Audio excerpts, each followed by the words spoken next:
बच्चों चलते हैं मेंटल मैथ कक्षा 8 के अगले प्रश्न पर। मैं हूं हरी सर और आप देख रहे हैं मेरा YouTube channel maths with Hari sir. ये स्पेशल हिंदी मीडियम के बच्चों के लिए मैंने बनाया है, तो प्लीज आप इसमें से देखें, सीखें और दूसरों को जरूर सिखाएं। आइए अगला प्रश्न क्या कहता है पढ़ लेते हैं। यहाँ पर प्रश्न नंबर 11 करने वाले हैं बच्चों हम। उस बहुभुज का नाम बताइए जिसका प्रत्येक बाह्य कोण की माप 60 डिग्री है। बहुत ही आसान है और इसको हम छोटे से तरीके से ही कर सकते हैं, कोई ज़्यादा बड़ा नहीं है। यहाँ पर ये प्रश्न मैंने लिखा हुआ है, आइए करना शुरू करता हूँ। तो बच्चों यहाँ पर करने के लिए आपको एक फॉर्मूला याद रखना है, ठीक है। 360 बटे प्रत्येक बाह्य कोण की माप, ठीक है, प्रत्येक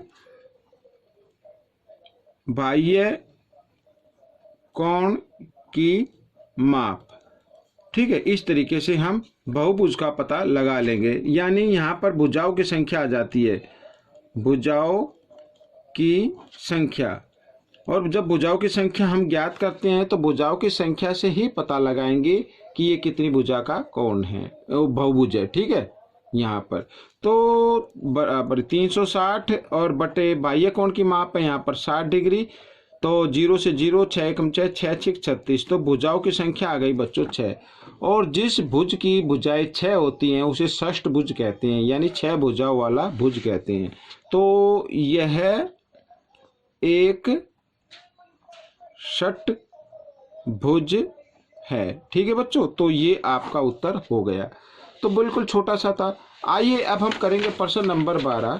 देखो यहाँ पर लिखा है किसी वर्ग का क्षेत्रफल 225 वर्ग सेंटीमीटर है, तो विकर्ण की लंबाई बताइए। अब विकर्ण की लंबाई बताने के लिए बच्चों पहले हमें भुजा का होना जरूरी है। भुजा का मालूम करेंगे पहले हम कि भुजा कितनी है। आइए देखो ये क्वेश्चन भी मैंने यहाँ पर लिखा हुआ है। तो सबसे पहले माना वर्ग की भुजाएं, माना वर्ग की भुजा ये हम ज्ञात करेंगे पहले x सेंटीमीटर, ठीक है बच्चों। यहाँ पर मैं लिख देता हूं, ये मैंने लिख दिया x सेंटीमीटर। वर्ग का क्षेत्रफल, वर्ग का क्षेत्रफल क्या होगा, भुजा गुणा भुजा, यानी कि x की घात 2, ठीक है, ये हो गया। मगर दिया हुआ क्षेत्रफल कितना है, मगर दिया हुआ क्षेत्रफल, मगर दिया हुआ क्षेत्रफल तो है 225 वर्ग सेंटीमीटर, ये दिया हुआ है बच्चों। तो हमने जो निकाला ये भी क्षेत्रफल आ गया, ये भी। तो दोनों को हम क्या कर देंगे, बराबर रख देंगे, ठीक है। दोनों को बराबर रख देते इस तरीके से, ये मैंने रख दिया, ठीक है। अब आपको क्या करना है, x का मान ज्ञात करना है। तो x को इधर ही रखिए, 225, ये इधर वर्ग था, इधर लेके आए तो वर्गमूल में, और 225 का वर्गमूल होता है बच्चों 15।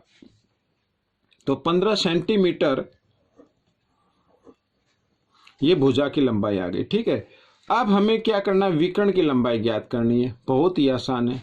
देखो विकर्ण की लंबाई, यहां पर बच्चों एक चीज और ध्यान देनी है, चलो मैं करके दिखाता हूं। विकर्ण की लंबाई, विकर्ण की लंबाई कैसे आएगी, देखो यहां पर एक छोटा सा ये बना लेते हैं,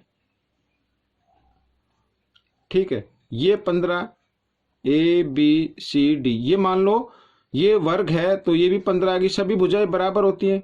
तो हमें AC की लंबाई निकालनी है, ठीक है। विकर्ण की लंबाई यानी AC की लंबाई।